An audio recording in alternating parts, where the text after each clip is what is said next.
नमस्कार, स्वागत है आपका। मैं हूं आपके साथ सपना दीपक मद्देशिया। बुलेटिन का आगाज करेंगे खरगोन नगर पालिका परिषद में, जहां हाल ही में प्रशासनिक व्यवस्था को एक नई दिशा देने के लिए नगर पालिका परिषद को बतौर मुख्य नगर पालिका अधिकारी एक नई कमान मिलती है। महिला नेतृत्व और प्रशासनिक कुशलता का संगम अब खरगोन की नगरीय व्यवस्था में देखने को मिलेगा। क्या होंगी उनकी प्राथमिकताएं? दरअसल शहरी विकास और नागरिक सुविधाओं को लेकर क्या है उनका रोड मैप?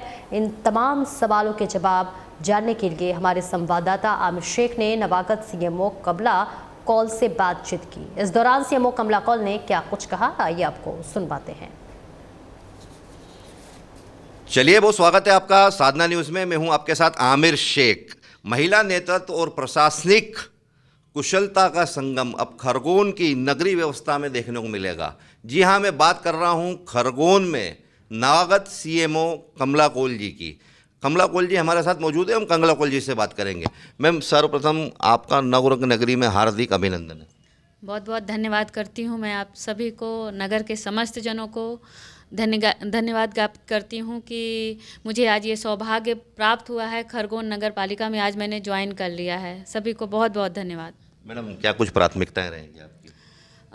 प्राथमिकताएं तो ये हैं कि मैं चाहती हूँ कि शासन की जितनी भी स्कीम्स हैं उसका समय सीमा में क्रियान्वयन हो।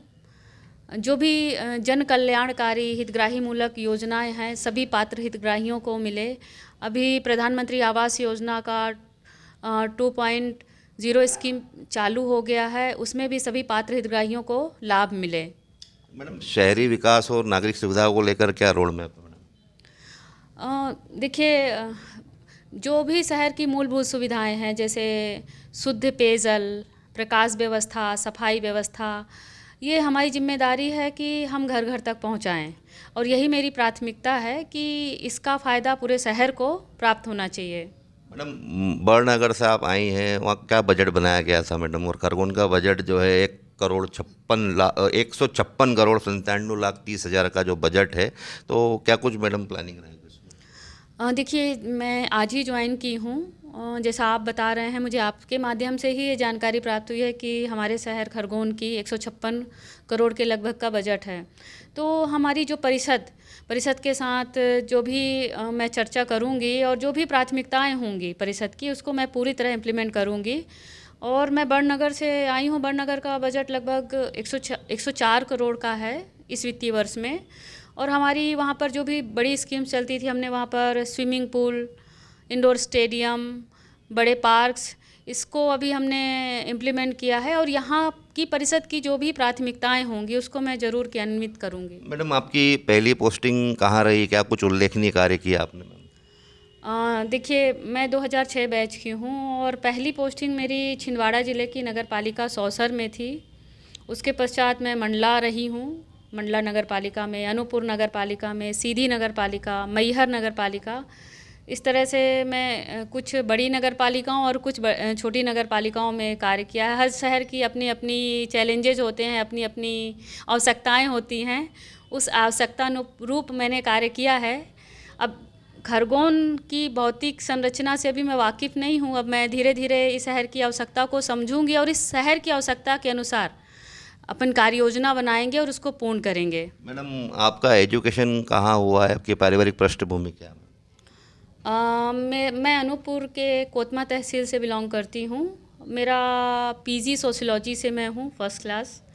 और मेरे पिता एक एसईसीएल एम्प्लॉई थे। हम लोग 6 भाई बहन हैं, मैं जिनमें सबसे बड़ी हूँ। तो चूँकि मैं बड़ी हूँ तो बड़ी होने के नाते मेरी बहुत सारी जिम्मेदारियाँ थी और उसी तरह मुझे जिम्मेदारी वाला पद भी मिला है। तो मैं उस जिम्मेदारी का निर्वहन तब भी की थी और आज भी करूंगी। मैं इस पद पे रहते हुए करती आई हूँ और खरगोन में भी मैं निश्चित रूप से अपनी जिम्मेदारी का निर्वहन करूंगी। मैडम, आप इसमें प्रथम दायित्व क्या मानते हैं? प्रथम दायित्व तो देखिए, मूलभूत सुविधाएं हैं, हितग्राही मूलक योजनाएं हैं। हर व्यक्ति अगर कोई व्यक्ति पात्र है किसी भी योजना में तो उसको उस योजना का लाभ मिलना चाहिए। क्योंकि शासन के निर्धारित मापदंड हैं, बहुत बार कई पात्र हितग्राही छूट जाते हैं। तो मैं किसी से भी जनता की से अपील भी करती हूँ कि अगर कोई किसी योजना में पात्र है और मुझ तक नहीं पहुँच पा रहा है, सीएमओ तक नहीं पहुँच पा रहा है, तो मेरी अपील है कि वो मुझ तक पहुँचे। मैं भरसक प्रयत्न करके उसको उस योजना का लाभ दिलाने का प्रयत्न करूँगी। मैडम, नागरिकों में हर्ष व्याप्त है कि नगर पालिका परिषद को एक बड़ी सफलता मिली है। 8 एकड़ ज़मीन जो है श्रीनाथ कॉलोनी में मैम वो आपको हैंडओवर हो रही है और उससे जो है आय में वृद्धि होगी, तो क्या कुछ उसमें प्लानिंग की जाएगी मैम? देखिए, इस विषय में मेरी इंजीनियर साहब से चर्चा हुई थी कि उसमें अभी परिषद में ये विषय जाना है। तो परिषद अगर देखिए आय का विषय है तो निश्चित तौर पे मैं परिषद से चर्चा करूँगी और आय की बढ़ोतरी के लिए जो भी बनाया जा सकता तो बिल्कुल उस पर अपन व्यवसायिक कॉम्प्लेक्स बनाएंगे। लेकिन अभी इस विषय में मेरी कोई चर्चा नहीं हो पाई है। जैसे ही चर्चा होगी तो मैं ज़रूर अवगत कराऊंगी इस पे अपन क्या कर रहे हैं। चलिए मैडम, बहुत शुक्रिया आपका। Thank you. तो आपको बता दूं, मैं नवागत सीएमओ कमला कौल मैम जिन्होंने आज ज्वाइन किया है और आपकी ज्वाइनिंग को लेकर नगर पालिका परिषद और यहाँ जो शहर की जनता है इनमें हर्ष व्याप्त है। कैमरा पर्सन सुनील मौर्य के साथ में खरगोन से आमिर शेख, साधना न्यूज़। और मध्य प्रदेश माध्यमिक शिक्षा मंडल की ओर से कक्षा 10वीं और 12वीं बोर्ड परीक्षा के परिणाम घोषित कर दिए गए हैं। भोपाल में मुख्यमंत्री डॉक्टर मोहन यादव ने रिजल्ट जारी किया, जिसमें उज्जैन के शास्त्री नगर में रहने वाली छात्रा सुहानी प्रजापति ने कक्षा 10वीं की परीक्षा में 99.4% अंक प्राप्त कर प्रदेश में चौथी रैंक हासिल कर अपने शहर और विद्यालय का नाम रोशन किया। माघव नगर उत्कृष्ट विद्यालय की छात्रा सुहानी प्रजापति ने इसका श्रेय विद्यालय के शिक्षकों और परिवार को देते हुए कहा कि वो भविष्य में आईआईटी इंजीनियर बनना चाहती है।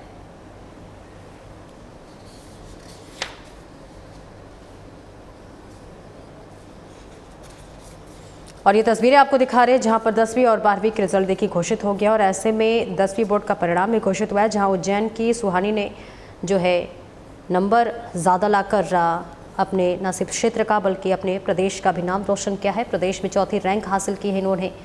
और इस बीच इनका अगर बात कर ले परीक्षा परिणाम प्रतिशत अंक का तो 99.4% आया है। माघोनगर उत्कृष्ट विद्यालय की छात्रा हैं सुहानी प्रजापति और उन्होंने इसका श्रेय विद्यालय के शिक्षकों और परिवार को देते हुए कहा है कि वो भविष्य में आईआईटी इंजीनियर बनना चाहती हैं। तो देखिए, मध्य प्रदेश माध्यमिक शिक्षा मंडल की ओर से कक्षा 10वीं और 12वीं की बोर्ड परीक्षा के परिणाम जो है वो घोषित कर दिए गए हैं।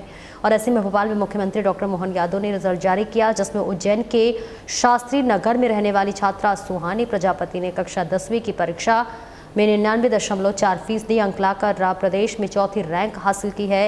और इसी के साथ साथ उनके परिवारजनों में भी देखिए खुशी का माहौल है।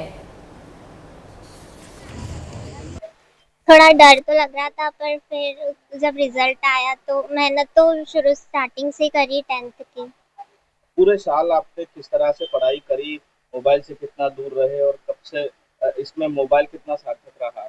मोबाइल से बस समझने का मतलब जो पढ़ने का काम था वही करा है, बाकी तो मोबाइल से सोशल मीडिया वगैरह सब बंद करके ही करा। पूरे एक साल? हाँ, पूरे एक साल स्टार्टिंग से। पढ़ाई को लेकर तो कितना समय देते थे? पढ़ाई को 2-3 घंटे डेली। कितना सपोर्ट रहा टीचर्स का और पेरेंट्स का? ज़्यादा सपोर्ट ही रहा है, पेरेंट्स का, टीचर्स का भी, कोचिंग पे भी अच्छा सपोर्ट रहा है। क्या हॉबीज है आपकी? हॉबीज तो डांसिंग वगैरह में भी इंटरेस्ट है। 11वीं में क्या सब्जेक्ट लोगे और क्या लक्ष्य है आपका कि लाइफ में क्या बनना है आपका? मैथ्स लेना, इंजीनियरिंग करना, आईआईटी, जेईई वगैरह देना। मध्य प्रदेश माध्यमिक शिक्षा मंडल के कक्षा 10वीं और 12वीं के परीक्षा परिणामों की घोषणा हो गई है और इस वर्ष कक्षा 10वीं का परिणाम 76.22% और 12वीं का परिणाम 74.28% रहा, जो पिछले 15 वर्षों में सर्वश्रेष्ठ प्रदर्शन है। सबसे खास बात यह है कि सिंगरौली जिले की होनहार छात्रा प्रज्ञा जायसवाल ने 10वीं बोर्ड की परीक्षा में इतिहास रच दिया है। जी हाँ, उन्होंने 500 में से पूरे 500 अंक प्राप्त कर जिले का नाम रोशन किया। ये परिणाम न केवल उनके परिश्रम का प्रमाण है बल्कि शिक्षा के क्षेत्र में सिंगरौली की उभरती छवि को भी दर्शाता है। प्रज्ञा की इस उपलब्धि से उनके परिवार, विद्यालय और जिले में खुशी की लहर दौड़ गई है। शिक्षकों ने उनकी सफलता को अनुशासन, निरंतर अभ्यास और मजबूत आत्मविश्वास का नतीजा बताया है।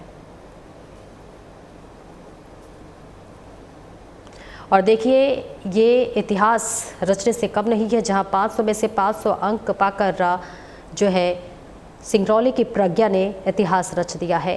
मध्य प्रदेश माध्यमिक शिक्षा मंडल के कक्षा 10वीं और 12वीं के परिणामों की देखिए घोषणा हो चुकी है और ऐसे में इस वर्ष कक्षा 10वीं का परिणाम जो है वो 76.22% और 12वीं का परिणाम जो है वो 74.28% रहा है, जो कि पिछले वर्ष 15 सालों में सबसे अच्छा प्रदर्शन माना जा रहा है। और सबसे देखिए खास बात ये रही कि सिंगरौली जिले के होनहार छात्रा प्रज्ञा जायसवाल ने 10वीं बोर्ड परीक्षा में इतिहास रच दिया। उन्होंने 500 में से पूरे 500 अंक प्राप्त कर जिले का नाम रोशन किया और ये परिणाम न केवल उनके परिश्रम बल्कि पूरे क्षेत्र का ये प्रमाण है।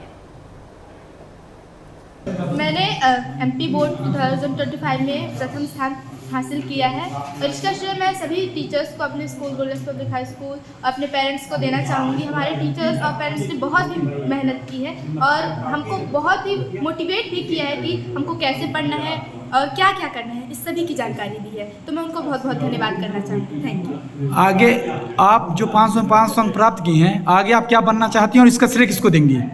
सर, मैं सिविल सर्विस में जाना चाहती हूँ और हमारे पेरेंट्स ने हमको ये राह दिखाया है कि तुम ये कर सकती हो। हमको कभी फोर्स नहीं किया है कि तुमको यही करना है, बल्कि उन्होंने एक केवल राह दिखाई है कि अगर तुमको ये करना है तो तुम कर सकती हो। कितने घंटे पढ़ाई करती थी आप? सर, इसका कोई हम टारगेट लेके चलते थे। घंटे के हिसाब से हम पढ़ेंगे तो हमको उतना फोकस नहीं हो पाएगा, लेकिन अगर हम टारगेट के हिसाब से पढ़ना चाहेंगे कि ये टारगेट है, हमको आज कंप्लीट करना है, तो उसके हिसाब से फिर हम 5-6 टारगेट, जैसे 5-6 घंटे, उससे कभी कभी उससे ज़्यादा और 7-8 घंटे कभी कभी हो जाते थे, तो उस हिसाब से हम पढ़ाई करते थे। और मध्य प्रदेश माध्यमिक शिक्षा मंडल भोपाल के परिणाम घोषित हो चुके हैं, जिसमें नरसिंहपुर जिले के उत्कृष्ट विद्यालय से 10वीं कक्षा में 21 छात्र छात्राओं ने प्रदेश सूची में स्थान हासिल किया है। वहीं उत्कृष्ट विद्यालय में टॉप 10 सूची में 4 छात्र छात्राओं ने स्थान हासिल किया है।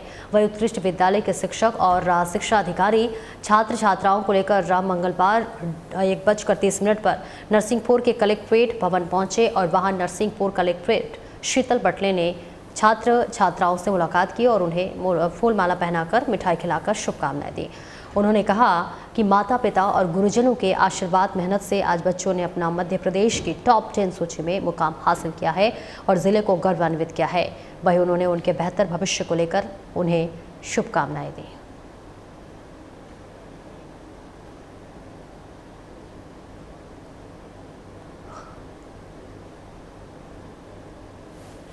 और देखिए मध्य प्रदेश माध्यमिक शिक्षा मंडल भोपाल के देखिए परिणाम घोषित हो चुके हैं और ऐसे में नरसिंहपुर जिले के उत्कृष्ट विद्यालयों से 10वीं कक्षा में 21 छात्र छात्राओं ने प्रदेश में जो है एक सूची में स्थान हासिल कर लिया, टॉप 10 में अपना नाम दर्ज करवा लिया है। वहीं उत्कृष्ट विद्यालय में टॉप 10 सूची में 4 छात्र छात्राओं ने स्थान हासिल किया है, जहां उत्कृष्ट विद्यालय के शिक्षक और शिक्षा अधिकारी छात्र छात्राओं को लेकर मंगलवार को 1:30 बजे नरसिंहपुर के कलेक्ट्रेट भवन पहुंचे और वहां नरसिंहपुर कलेक्टर शीतल पटले ने उन्हें जो है तमाम छात्र छात्राओं से मुलाकात कर उन्हें फूल माला पहनाकर मिठाई खिलाकर उन्हें इस उपलब्धि के लिए बहुत बहुत बधाई और शुभकामनाएं दी।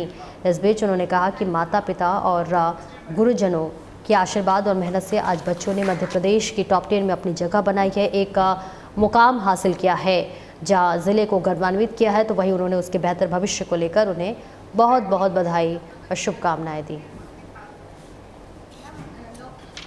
ये सबसे पहले तो मैं पूरे नरसिंहपुर ज़िले को और यहाँ का जो एजुकेशन सिस्टम है उसको बधाई देना चाहूँगी कि हमारा 10th as well as 12th में हमारा ज़िला जो है वो पासिंग परसेंटेज में टॉप किया है। उसके साथ ही साथ हमारे 7 बच्चे 12वीं में और 21 बच्चे हमारे 10वीं में जो है वो मेरिट लिस्ट में भी हैं। और ये भी बात देखने योग्य है कि पिछले वर्ष की तुलना में दोनों ही 10वीं के रिजल्ट एज वेल एज 12वीं के रिजल्ट में हमारी 10% से अधिक का इजाफा हुआ है। तो मैं पूरे ज़िले को पुनः बधाई देना चाहूँगी। और जो हमारे बच्चे हैं, कई बार कंडीशंस बहुत उनको हेल्प नहीं करती हैं, उसके बावजूद वो विभिन्न कठिनाइयों को लड़ते हुए और इस तरीके का रिजल्ट देते हैं, तो इससे ज़्यादा हार्टनिंग, इससे ज़्यादा पॉजिटिव, इससे ज़्यादा आशातीत करने वाली कोई बात नहीं हो सकती। तो इन सभी बच्चों को मेरी तरफ से पुनः बहुत बहुत बधाई और मैं आशा करती हूँ कि अपने जीवन में बहुत बहुत आगे जाएंगे और वो सारे सपने हासिल करेंगे जो वो करना चाहते हैं। और भिंड जिले में पत्रकारों के साथ पुलिस के द्वारा की गई मारपीट और अभद्र व्यवहार को लेकर नरसिंहपुर जिला मुख्यालय के कलेक्ट्रेट में संयुक्त पत्रकार मोर्चा के पत्रकारों ने एकजुट होकर मुख्यमंत्री डॉक्टर मोहन यादव के नाम पर ज्ञापन सौंपा और घटना का विरोध जताया। वहीं उन्होंने मांग की है कि घटना को अंजाम देने वाले अधिकारियों पर कार्रवाई की जाए, जिससे पत्रकारों के साथ ऐसी घटना दोबारा न दोहराई जा सके।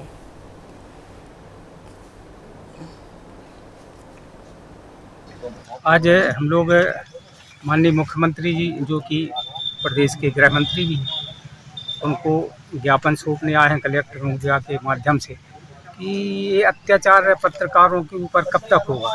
और हम लोग मांग करते हैं प्रोटेक्शन एक्ट की, तो प्रोटेक्शन एक्ट में भी हीला हवाली होती है और कोई तैयारी नहीं, कोई बातचीत नहीं होती है और इस तरीके से मारपीट और होती है। और अब तो एसपी महोदया जिनको पत्रकारों की रक्षा करना थी उनने मारा, उनने पिटवाया। तो इससे बड़ी शर्मनाक घटना हिंदुस्तान की अभी तक कहीं नज़र में नहीं आई। एक एसपी महोदय 6-7 पत्रकारों को पिटवाएं, ये शर्मनाक घटना का हम लोग विरोध करते हैं। उसी का विरोध स्वरूप आज ज्ञापन सौंपने आए हैं। आज जो भिंड में घटना हुई है कि पत्रकारों के साथ पुलिस अधीक्षक द्वारा जो मारपीट करवाई गई, अभद्रता करी गई सिर्फ एक समाचार लिखने को लेकर, तो उसके लिए मुख्यमंत्री को ज्ञापन सौंप रहे हैं कि मुख्यमंत्री जी कम से कम इतना तो करो, पत्रकार कम से कम लिख सके और आम जनता की आवाज़ उठा सके। अगर आम जनता की आवाज़ उठाने में पत्रकार सुरक्षित नहीं तो फिर मतलब ही क्या है। इसे लेकर आज मुख्यमंत्री से न्याय की गुहार लगाने के लिए आए हैं। कलेक्टर के माध्यम से ज्ञापन सौंपेंगे मुख्यमंत्री को कि आप पुलिस अधिकारियों पर कार्रवाई की जाए। देश के सुप्रसिद्ध भजन गायिका शहनाज अख्तर की बाबा महाकाल के प्रति गहरी आस्था है, जिसके चलते वो आए दिन उज्जैन आती रहती हैं। आज फिर वो उज्जैन आई और महाकाल मंदिर पहुंचकर बाबा महाकाल के दर्शन और पूजन अर्चन कर आशीर्वाद लिया। इस दौरान उनके साथ संगीतकार प्रतीक श्रीवास्तव ने भी भगवान महाकाल के दर्शन के बाद शहनाज अख्तर ने बातचीत में कहा कि भगवान महाकाल के दर्शन से ऐसा लगता है कि जैसे कैलाश मानसरोवर के दर्शन हो गए।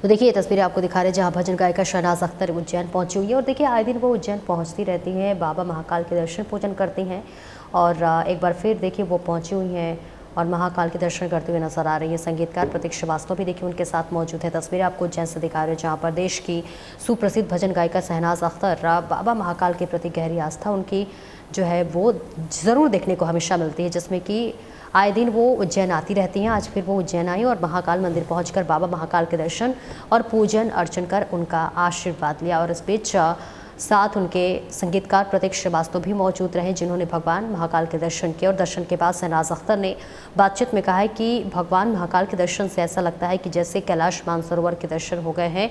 और ऐसे में भजन गायिका शहनाज अख्तर देखिए उज्जैन पहुंची हुई है, बाबा महाकाल के दर पे पहुंची हुई है, आशीर्वाद लेते हुए नजर आए। उनके साथ जो है संगीतकार प्रतीक श्रीवास्तव भी मौजूद रहे और इसी के साथ साथ उन्होंने तमाम बातों का जिक्र किया। सुनिए।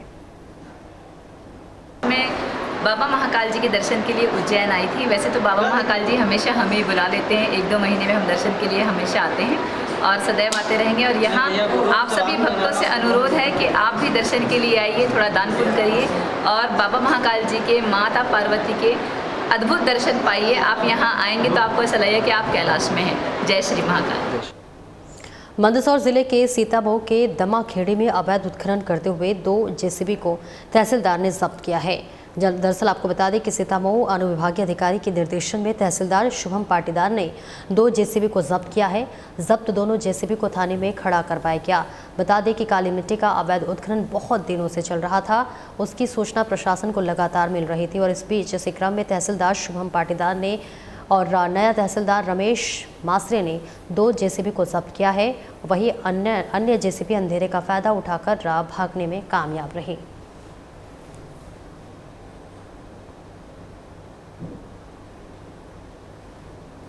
और तस्वीरें आपको दिखा रहे हैं मंदसौर से, जहां पर मंदसौर जिले के सीतामऊ के दमाखेड़े में अवैध उत्खनन करते हुए 2 जेसीबी को देकर तहसीलदार ने जब्त कर लिया। और ऐसे में सीतामऊ अनुविभागीय अधिकारी ने निर्देशन में तहसीलदार शुभम पाटीदार ने 2 जेसीबी को जब्त किया है। जब्त दोनों जेसीबी को थाने में खड़ा करवाया गया। बता दें कि काली मिट्टी का अवैध उत्खनन बहुत दिनों से चल रहा था, उसकी सूचना प्रशासन को लगातार मिल रही थी और इसी क्रम में तहसीलदार शुभम पाटीदार और नया तहसीलदार रमेश मासरे ने 2 जेसीबी को जब्त किया है। और ऐसे में अन्य जेसीबी अंधेरे का फायदा उठाकर भागने में कामयाब रही। मंदसौर से ये तस्वीरें आपको दिखा रहे हैं। अवैध उत्खनन के खिलाफ ये बड़ी कार्रवाई बताई जा रही है। मीडिया के माध्यम से जो सूचना प्राप्त हुई थी, विगत दिनों समाचार पत्रों में भी छपा था कि लदौरा तालाब से काफ़ी सारी मिट्टी निकाली जा रही है और जो अवैध उत्खनन किया जा रहा है, इस संबंध में आज हमको सूचना प्राप्त हुई कि आज भी कुछ जेसीबियाँ चल रही है जो कि मिट्टी खुदाई कर रही है। इस पर तहसीलदार एवं डिप्टी कलेक्टर शुभम पटदार साहब और हम और हमारी टीम, पटवारी की टीम मौके पर पहुंची और वहां से जेसीबी जब्त की है। कुछ जेसीबी अंधेरा होने के कारण भागी भी है, जिन पे भी आगे हम कार्रवाई करेंगे। कौन कौन से धारा में कार्रवाई करेंगे? इसमें खनन की धाराओं में कार्रवाई होगी और जो भी नियमानुसार जुर्माना किया जाए, जो भी होगा वो करेंगे। मोहन बड़ोदिया में मंगलवार 6 मई को आदर्श क्षेत्रीय पाटीदार राज समाज का सामूहिक विवाह सम्मेलन समिति की ओर से श्री गोसाई जी की बैठक में आयोजित किया गया। दरअसल आपको बताते चले कि मंगलवार शाम 4 बजे मुख्य अतिथियों के आगमन के पश्चात चल समारोह दाऊजी मंदिर मोहन बड़ोदिया से शुरू हुआ, जिसमें बैंड बाजे के साथ मुख्य अतिथि क्षेत्रीय विधायक अरुण भीमावत रहे। वही कार्यक्रम की अध्यक्षता कर रहे पूर्व जिला पंचायत अध्यक्ष प्रतिनिधि कमल चौधरी, बाबा रामदेव धाम टिकोन आचार्य शिवनारायण सहित बड़ी संख्या में पाटीदार समाज के लोग शामिल हुए, जिसके पीछे चल समारोह में दूल्हे की गाड़ियां चल रही थी।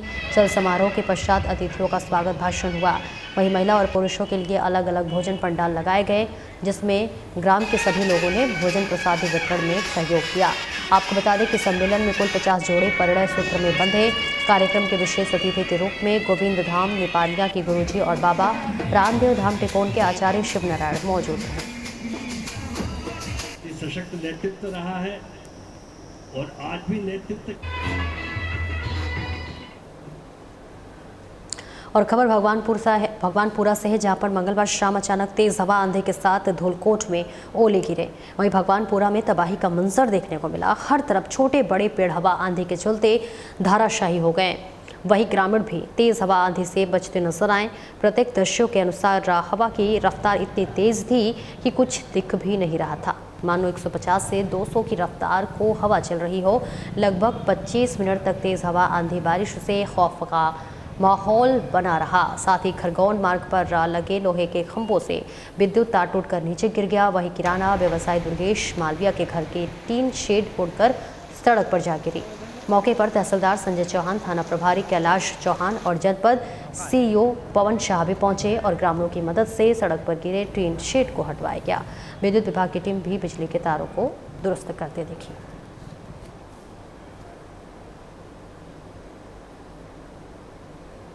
सगौनी फीडर से जुड़े गांव में बिजली व्यवस्था चरमराई हुई है।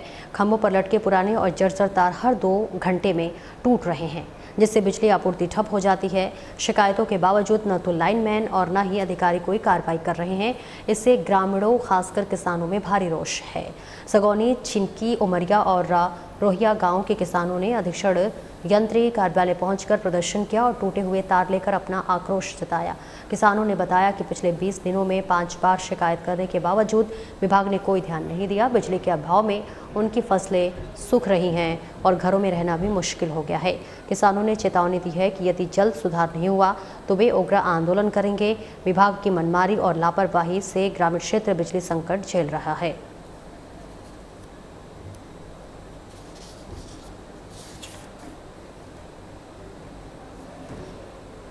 पुलिस लाइन स्थित दिशा लर्निंग सेंटर शाजापुर में पुलिस परिवार के बच्चों के मानसिक और बौद्धिक विकास हेतु ब्राइटर माइंड्स कोर्स की शुरुआत हुई। यशपाल सिंह राजपूत के आदेशानुसार यह कार्यक्रम हार्टफुलनेस विश्वविद्यालय हैदराबाद के सहयोग से आयोजित किया गया। 5 से 15 वर्ष आयु वर्ग के लिए विशेष रूप से डिज़ाइन यह कोर्स न्यूरो प्लास्टिसिटी के विज्ञान पर आधारित है और ऐसे में कार्यक्रम का संचालन महिला प्रधान आरक्षक राधिका सक्सेना, महिला आरक्षक साक्षी शुक्ला और आरक्षक इमरान खान ने किया। कुल 30 बच्चों ने इसमें भाग लिया और इसी के साथ साथ कोर्स में मेडिटेशन, म्यूजिक, डांस और ब्रेन एक्सरसाइज शामिल है, जो कि बच्चों की मेमोरी और कॉन्सेंट्रेशन पावर को बेहतर बनाते हैं। और ऐसे में ये पहल पुलिस परिवार के बच्चों को आत्मनिर्भर और सजग नागरिक बनाने की दिशा में एक सराहनीय प्रयास है।